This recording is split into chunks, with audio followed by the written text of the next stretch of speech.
Jumping into a very big edition of The Underground, it is Ned, joined by Anders from Metal Juggernauts in Flames. Anders, how are you, man? Really good, really good. Happy to talk to an Australian. It is awesome to have you on here, man. And you guys, not too long out here at all. I caught you at the first ever Knotfest Yeah, just at the start of this year and put on a phenomenal show. And now heading back out here next year, which is all sorts of awesome. But first up, what did it mean to you, Anders, to be a part of that first ever Knotfest? it's great. Slipknot always been good to us, and then seeing that many people in front of the stage with all these other really cool bands, it's great. And it's good opportunity for us to show who we are to a lot of new fans as well. So and just being in Australia, which is easy and nice, and everybody's super friendly, and into the music. So it's very cool. Yeah, I thought it was a big time honor for you guys to be on that bill, and just so excited that you're out there. And I actually caught you at the Melbourne show, Anders, and I'm not sure if you remember or not, but there was a guy that was on a wheelchair that Yeah. was in the mosh pit, and you handed him a beer, and it was one of the more out there things that I've seen at a concert. And I wanted to know, how does that sort of match up for the crazy things that you've seen? I mean, it's we you see crazy stuff for sure, but it just shows like how passionate people are, which is amazing to me, and that's why I love touring. Like why I love going out there and spending time, because it gives so much back to us. That, like you said, it's a great story, and yeah, show the dedication. It's amazing, and it gives us energy to continue to do what we do. And a moment like that, you can think about that in when you're recording something new, and that brings something special to that song that day without you really, it wasn't planned that way, but it's those moments that's I said in some lyric, life is a matter of moments, and that is definitely true. Yeah, definitely. And when I think back to Knotfest, I don't think of the Slipknot performance, which was also phenomenal, but I just think of that moment there with that guy on the wheelchair and you handed him that beer, which was amazing, as is your album Foregone. It's holding up as one of 2023's best, and it came out in early February. So congratulations on that, man. Yeah, no, thank you. I'm very happy about the album and the way it turned out, and it been received really well. And when we play live, people really dig those songs. So, and it goes really well next to the older material as well. So it fits in within the, whoever we are as a band. I think it fits in really really well. Yeah, it's just a great little piece of it's going to be one of those albums that you look back on years to come and just say it was an absolute masterpiece, still fresh in the mind, man. But the artwork behind it too. Who's the artist behind your artwork there for the cover art of Foregone? His name is Blake Armstrong, and he's been working with us since, what is it, like Siren Charms. um and he now at first he was just a fan that came up and showed Yeah, some artwork, and it was really cool. And through the years we've become very good friends, and he lives in LA as well, and now he's a big part of the whole production of an album. Like me and him trade ideas. I could be in the studio, writing some lyrics or whatever, and I just call him up and or send him a text, whatever. Or this is what happening right now, and he shows me. He gets inspired, and he shows me something that I get inspired from, and that's how it continues. And we spend like two and a half or something months writing and recording this album in LA, and yeah. he shows up every other day, with new stuff, and he keeps listening, and it's amazing to see how that art develops. And the artwork is a very big part of the package that is in Flames, and because I remember when I was young, you buy a vinyl and you just dive into it, and you just, Yeah. oh, what do these artists means, and all this, you start creating this world for yourself, and that's exactly what I want to do with us as well. It's not just, I mean, the music is a big part of it, of course, but I want to give a greater experience, and that's why we have a comic book out, and we have all these things around the band, and we put effort into the merch. We put effort into everything that we do. Yeah, there's something that makes you stand out in that sense, and I was going to ask you about the comic book as well. Is he the artist behind the comic book? Him and a few more guys. And yeah, the later one we put out it's amazing. Even I got it, quite recently. A big book, and I just, even though I'm aware of it and I've seen it, but just holding it physically, it's just amazing. Yeah, And that's like the nerdy side of me. I love that stuff, like since I was young, and I still do go to comic book stores and buy books, and I love it. Oh, that's nice right there. So what sort of comics and stuff are you into, Anders? Well, more grown-up stories. I guess, like I bought a bunch like a few weeks back, and it's like, could be old war stories, or like people dealing with the darker side of life, so to speak. Yeah. But it's it's just a good adventure, really. And the artwork has to be special as well. It can't just be standard. It has to be something special. And it's difficult to point out exactly what it is until you see it. But I want it to be a bit more sketchy, a bit more, a little bit more on the left or the right side, whatever you want to say. Not super mainstream. Yeah, no, I know exactly what you're trying to say there. And we are talking artwork and that sort of thing. You yourself sort of delve into artwork as well, because you were responsible for the Jesterhead originally back in the day, weren't you? Or part responsible? I mean, yeah, no, I mean, it's always been a big part of like a creation of an album. I don't want to, when I start writing the lyrics, I think about what this is, and the artist that we're going to work with. I always talk to that person and explain where I want to go. But at the same time, I want the artist to bring out everything that they have as well. I don't want to say to them, like, do this, do that, otherwise, I mean, then I could do it. Not that I can do it myself, but you know what I mean? You work with other people to get the best out of them. But I find it's always very interesting, and as I said to you before, it has to mean something more. It has to mean it has to have a deeper meaning to it, so people can escape, because that's what we do. I want people to escape the problems that I have around you or us, or the world is fucking weird place to be in, and if we can bring that escape a little bit, I think that's awesome.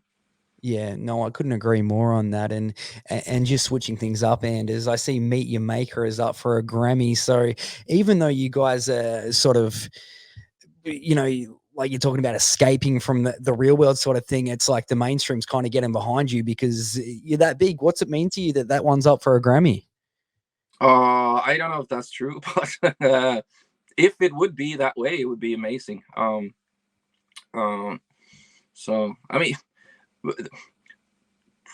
it's awesome if we get acknowledged by the industry, or by people around. But it's all about the fans, the meeting you have when you're out touring. Really, it's great with numbers. It's great to present, say, oh, you're number one here, or you're number this there. It's great, but at the same time, it doesn't mean anything if the fans doesn't come to your shows, or if the fan don't appreciate what you're doing, because that at the end of the day, that's why I play music. That's why I tour. I mean, if I wouldn't enjoy that side of it, and if that didn't matter, I could just be home, writing music and putting it out there and not give a shit. But I do. I care, especially way more now after the pandemic, and that disappeared for a while, and now it's like every show matters. Every moment matters. Oh yeah, no, I love that right there. Very well answered. You sort of took me off guard a little bit on that one, man. Switching things up, I love your new. Have you seen the Jesterhead logo design for Halloween that you guys have put out? That's a phenomenal one right there. Yeah, that's some cool stuff happening, for sure. I mean, I know Halloween is a big thing. For me, growing up in Sweden, it was nothing really, but now that culture is spreading everywhere. So we will have some annoying kids come knocking on doors asking for candy here too now. So nah, it's just, but you know, it's cool. It's cool. Yeah. So I was going to say, like, are you a big horror movie guy or anything like Yeah. that? We've been talking to you. Oh yeah, for sure. What's your go-to horror movie then? It is that time of the year, Anders. I mean, at this time of year, obviously, Halloween stuff, Friday the 13th, all the, like a lot of old classic stuff like that. But I think the latest one I saw was it Talk to Me? I think it's called. I think that that company A24, the production company, they bring out a lot of really cool odd movies. So I think they're on a roll. Yeah, I think is Talk to Me the Australian one, Anders? Because I haven't seen it yet, but I think there's an Australian movie out called Talk to Me that was in the horror genre, which I haven't seen yet. Yeah, I think you're right. Oh, but nice. it's cool. It's a different take. And yeah, I thought it was good. It was good. Yeah. Oh, awesome, man. There's something to check out right there. Well, you hit the road soon. You're going to the States, and then in early 2024, you've got Japan, and of course here in Australia. It's going to be all sorts of awesome. Once you touch down in Australia, you've been here a bunch of times. Is there anything that you sort of have to do? Do you have like an Australian go-to? Well, I love to go out and eat and drink. That's and one of the things I enjoy by traveling the world, you got to taste the cuisine of different countries, you know. And I go to vinyl shops and just have a good time, really, you know. I don't want to spend too much time sitting in a hotel, just going from place to place. That I find that fairly boring, you know. I know I have to sleep once in a while, but I want to get out there and enjoy it, you know. Yeah, well, that's another beauty about being in a band, I guess. You've seen very much every part of the world, which is awesome. Do you have a favorite spot to touch down? You don't have to say Australia. I don't. I don't. I mean, honestly, I've said it every time. I mean, first time I came down there, I said to my family when I got back, I this could definitely be a place where I could move. You know, people were there's a mix between Europe and America in a sense, like the way people are and the feeling and the vibe. It's very relaxed, you know.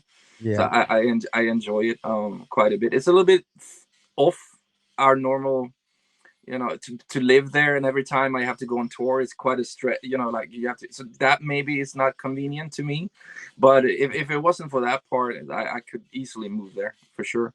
But it's, you know, it's about those moments when we play live. I'm so fortunate that I can travel the world and do what I do. So any place really is just, we have so many of those, oh, this is the best moment ever, and then you go to another place and, oh, this is the best moment. So like, it's just, yeah, and enjoy it, really. And as I said, more than ever now after the pandemic, like it could disappear at any moment. Yeah, and it's interesting that you bring up the pandemic. I was going to say, Anders, it sort of brings me to think, like, what do you think you'd be doing if it wasn't for music and if it wasn't for having a career in that side of things? And like, it sort of made everyone sort of rethink what they may do. Like, you know, you're stuck indoors. Like, if especially you, the entertainment industry, that's a very hard one. What do you think you'd be doing? I mean, it's I don't know really, because I mean, I've been doing this my whole grown-up life. I've been part of In Flames for a long time, and all of a sudden, if that's taken away from you, I don't know. I would work hopefully within music with people, and in some creative way, you know. I would love to get back into like producing music or work with bands, maybe develop younger bands and give them some guidance or whatever. That would be cool. But when I went to school, I want to become an architect when I went to school. But then this whole thing killed that dream in a good way, you know, like, but that was the intention. If this wouldn't have worked out, that's probably the path I would have gone down. But now it's just like, you know, I've been in this business for a long time, so maybe I use my experience in some sort of way within the music scene. Yeah, no, that's awesome right there. And also awesome to know that you would have been an architect if this wasn't the path that you took. Super cool to find that sort of thing out. Well, that was Well, a long time ago. yeah, no, I hear what you're saying, man. So you got the tours coming up. Is there anything else that we need to know about in the not too distant future for In Flames? Well, it's stuff I can't reveal, of course. But there are things happening around the band, which is it's cool. The whole next year start to get planned, whatever. And it looks like I will do this for a few more years, which is awesome. If the world doesn't just totally, we just blow ourselves to pieces, which it seems like we have a tendency to do right now. But no, man, I'm just happy, enjoy the moment, and stay. Stuff will happen for sure, and you people will know when it happens. Oh, yeah. Well, thank you for that, man. Very much appreciate it. The Clash of the Titans tour is heading our way in 2024 In Flames and Kreator. It's going to be a very, very big one. Got the dates right here. February 13th in Adelaide. The 14th, what better thing to do on Valentine's Day than kick it at In Flames in Melbourne? The 15th in February in Canberra.